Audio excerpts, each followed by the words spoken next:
quiet this stretch. By a strange coincidence, as he was afterwards and repeatedly to point out, he was startled at this very moment by a harsh, mewing cry. Funny, he thought. You don't often seem to hear seagulls at night. I suppose they go to sleep like Christians. The cry sounded again, but shortly, as if somebody had lifted the needle from a record. Moya couldn't really tell from what direction the sound had come, but he fancied it was from somewhere along the Cape Company's wharf. He had arrived at the farthest point of his beat, and he now returned. The sounds of activity about the Cape Farewell grew clear again. She was still loading. When he got back to the passageway, he found a stationary taxi wreathed in fog and looking desolate. It quite surprised him on drawing nearer to see the driver motionless over the wheel. He was so still that Moya wondered if he was asleep. However, he turned his head and peered out. "Evening, mate," Moya said. "Nice night to get lost in." "That's no error," the driver agreed hoarsely. "Here," he continued, leaning out and looking fixedly at the policeman. "You seen anybody?" "How do you mean, seen?" "A skirt with a box of flowers." "No," Moya said. "Your fare, would it be?" "Oh, my fare? Half a minute at the outside," she says, and nips off lively. "Half a minute, half a bloody hour, more likely." "Where'd she go? Ship?" asked Moya, jerking his head in the direction of the Cape Farewell. "Course. Works at a flower shop. Carting round bouquets of some silly bits what'll throw 'em to the fishes like as not. Look at the time. 11:30. Flowers." "Perhaps she couldn't find the recipient," PC Moya ventured, using police court language out of habit. "Perhaps she couldn't find a flipping ship, nor yet the ruddy ocean.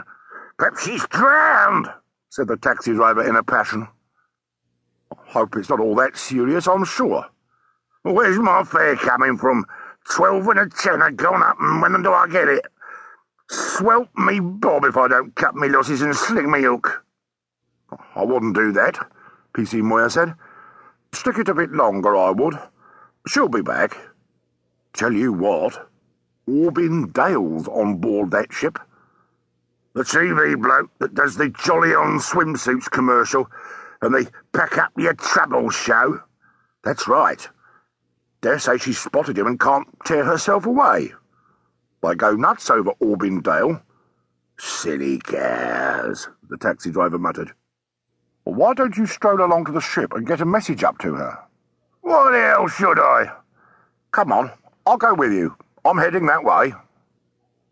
The driver muttered indistinguishably, but he clambered out of his taxi and together they walked down the passageway. It was a longish passage and very dark, but the lighted wharf showed up mistily at the far end. When they came out, they were almost alongside the ship. Her stern loomed up through the fog with her name across it. Cape Farewell, Glasgow. Her after and amidships hatches had been shut down, and, forward, her last load was being taken. Above her lighted gangway stood a sailor, leaning over the rails. PC Moya looked up at him. "Seen anything of a young lady who brought some flowers on board, mate?" he asked. "What, would that be about 2 hours back?" "More like half an hour." "There's been nobody like that since I first come on, and that's 8 bells." "Here," said the driver. "They must have." "Well, there wasn't. I've been on duty here constant. No flowers come aboard after 8 bells." PC Moya said, "Well, thanks anyway. Perhaps she's met someone on the wharf and handed them over." "No flowers never came aboard with nobody. Not since when I told you, 8 bells. All right, we heard," said the driver ungratefully. Bells. "Are your passengers all aboard?" Moya asked. "Last one come aboard 5 minutes back. All present and correct, including Mr. Orbin Dale. You'd never pick him, though, now he's slaughtered them whiskers. What a change! Oh, dear!" The sailor made a gesture that might have indicated his chin, or his neck. "I reckon he'd do better to grow again," he said. "Anyway."